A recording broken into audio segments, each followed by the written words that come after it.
دیکھیں یہ ایک فقہی مسئلہ ہے. امام حنیفہ کے نزدیک جو ہے وہ منی ناپاک ہے،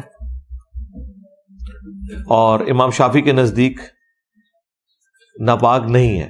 دونوں کے اپنے اپنے دلائل ہیں.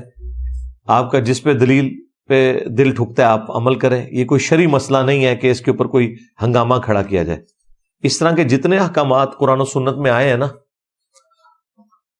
جن کو ان اٹینڈڈ چھوڑا گیا ہے، واضح طور پر نہیں بیان کیا گیا،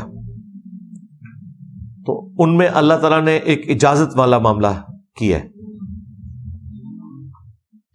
امام حنیفہ کے نزدیک دلیل یہ ہے کہ جو بخاری مسلم میں حدیث ہے، سیدہ عائشہ کہتی ہیں کہ نبی علیہ السلام کے کپڑوں پہ جب منی لگی ہوتی تھی تو اگر وہ گیلی ہوتی تو میں دھو دیتی، اور نبی علیہ السلام اس دھلے ہوئے کپڑے کو پہن کے نماز کے لیے چلے جاتے، اور اس کے خشک ہونے کا انتظار نہیں کرتے تھے.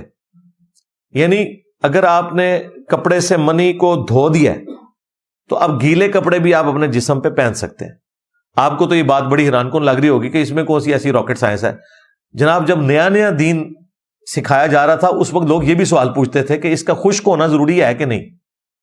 دھو تو آپ نے دی، ابھی تو گیلا ہے کپڑا، کیا خشک ہو کے پاک ہوگا یا گیلی حالت میں بھی پاک ہی ہوگا؟ ہمیں تو آج پتہ ہے کہ گیلی حالت میں بھی پاک ہوگا، لیکن شروع میں جب کوئی بات بتائی جائے گی تو اس وقت یہ بھی ساتھ کلیئر کیا جائے گا نا.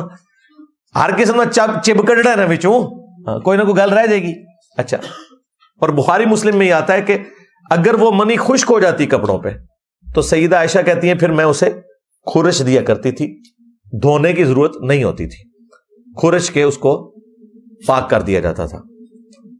اب یہ جو خورشنے والا معاملہ ہے نا، یہ امام حنیفہ رحمۃ اللہ علیہ بھی مانتے ہیں کہ منی اگر خشک ہو جائے تو کپڑے سے کھرچ کے اگر اسے اتار دیا جائے، یعنی اس کی کھرچنا یہ ہے کہ وہ داغ تو ظاہر نہیں ختم ہوگا نا کھرچنے سے، اس کو آپ اتنی زور سے رگڑیں گے کہ اس کی اکڑاہٹ جو ہے وہ ختم ہو جائے. اس کے بعد آپ یوں کر دیں، کپڑے کو یوں ملیں ایسے ایسے، پھر ایسے کریں اور وہ اوپر سے جھڑتی جائے یہاں تک کہ اس کی وہ سختی ختم ہو جائے اور بالکل ملائم ہو جائے کپڑا.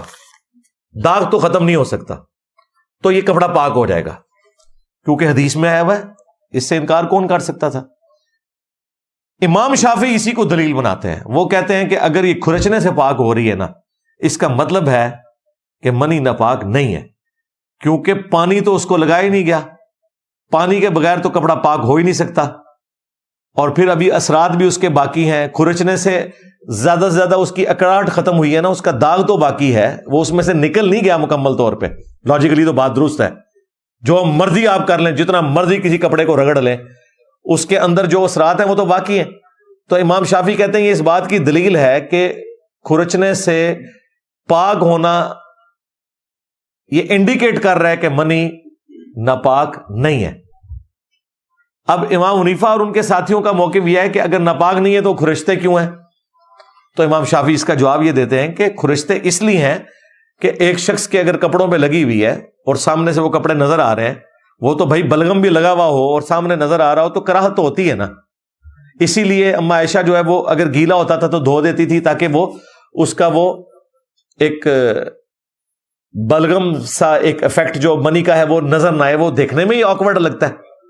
اور کھرچنے پہ وہ پاک اس لیے ہو رہی ہے کہ وہ کھرچنا اس لیے ضروری ہے کہ وہ اگر کپڑا اکڑا ہوگا پھر بھی دیکھنے میں معیوب لگے گا کہ یار اس کے اوپر کوئی چیز لگی ہوئی ہے، تو اس لیے وہ کھرچ دیتی تھی. یہ امام شافعی اس کا جواب دیتے ہیں.